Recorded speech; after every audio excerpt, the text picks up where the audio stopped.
twinjiye mu isoko rya Nyawera, tukaba twinjiye mu isoko rya Nyawera. Aha ni isoko rya Nyawera, turi kugenda dutambagira iri soko rya Nyawera. Ubona ko mu byukuri ni isoko rinini cyane ryo muri Sud Kivu mu mujyi wa Bukavu. Nyuma yuko rero M23 ifatiye uyu mujyi wa Bukavu, ubona ko ubuzima cyangwa se activite zakomeje ahangaha mu mujyi Nyawera. Turagenda tuganira n'abaturage. Mama bari, we ni mfanyabiashara, hii ni nani? Nyanya. Nyanya ni ngapi? 1000 francs. Kasashe 1000 francs. Ndio. Aha. Namna gani amani kwa hapa Bukavu? Tuko bien. Mliona M23? Ndio. Uliwaona? Ndio na bayomba. Mbona unabeba mzigo unatoka wapi? Niko nazisha nyanya. Nyanya na sombe, manake ni mzigo ya sombe. Ndio. Maisha iko namna gani? Pole pole tuko nenda pole pole. Wateja wanapatikana? Ndio, kidogo pole pole. Hii fasi yenye tunakukuta ni fasi gani? Nyawera hapa. Nyawera? Ndio. Manake maisha inaendelea vizuri? Pole pole. Asante. Ndio. Aha, tugeze rero mu isoko rya Nyawera. Abantu muvuga ngo mukunda imikeke, nimushaka ndabagurira imikeke ahangaha kugira ngo mbereke uko ubuzima buhagaze ahangaha mu mujyi Bukavu. Ubona ko iri ni isoko rya Nyawera, turi kugenda turitembera neza tureba ngo ubuzima bumeze bute, abaturage bameze bate, barakora gute kabisa ahangaha muri iri soko rya Nyawera. Aha, hii fasi yenye tunafika ni fasi kwenye wanaujishia nani samaki. Mama habari hapa habari. Samaki mnaujisha ngapi?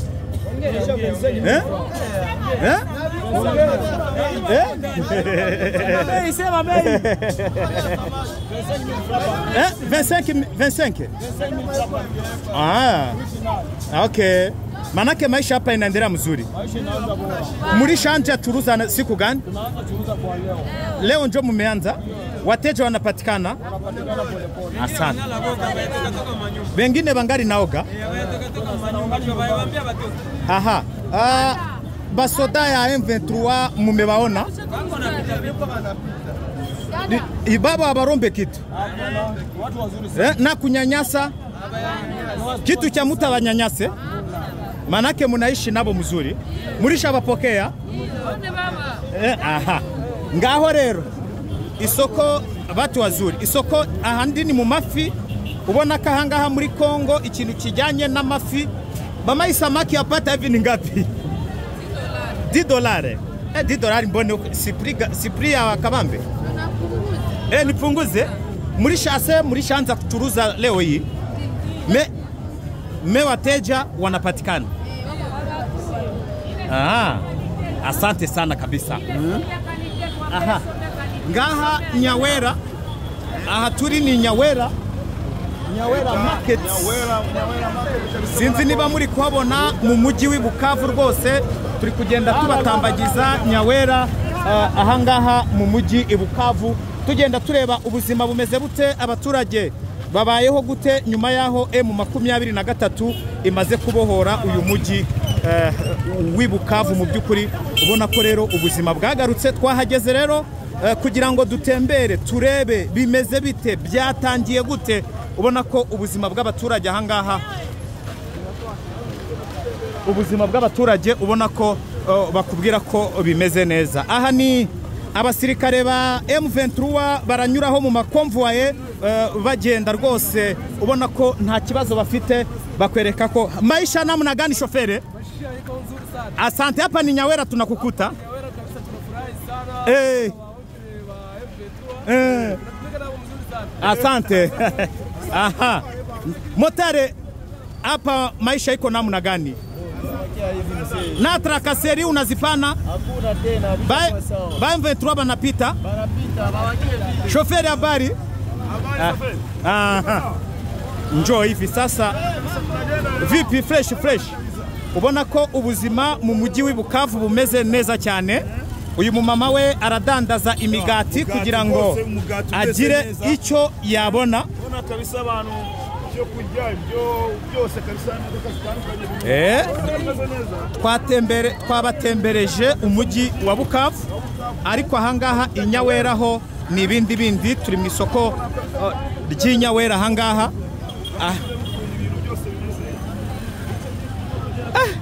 Mama, mikeke kunaushisha ngapi? Mkeke ni ngapi? Samaki. Hii ni samaki ni nini? Samaki ile. Samaki gani? Ya chumvi. Hii ni samaki ya chumvi. Ngapi sasa kipande kimoja ni ngapi? Kipande kimoja. Timi ile. Ya makongomani. Utene changia na hizi mboga mama iko nazo. Okay. Ngibyo rero ubuzima ubona ko bwagarutse ahangaha mu mujyi Bukavu cyane cyane ahangaha inyawera. Ubona ko abantu bari kugenda baganira muri uyu mujyi rwose. Ubona ko ubuzima bwamaze kugaruka, ibintu byose bimeze neza cyane. Ubwo rero reka nizere ko mumeze neza. Turi kugendana kugira ngo tugende tureba kinachoendelea vile maisha inaendelea hapa hivi, mambo iko hapa.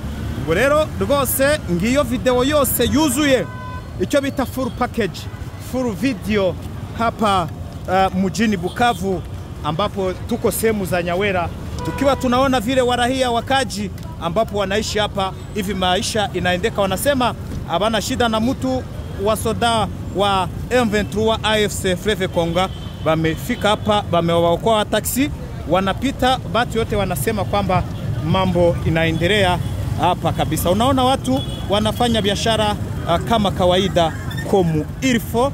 Asante sana rero, ubwo mukomeze, nizere ko murakomeza gukora icyo bita subscribe.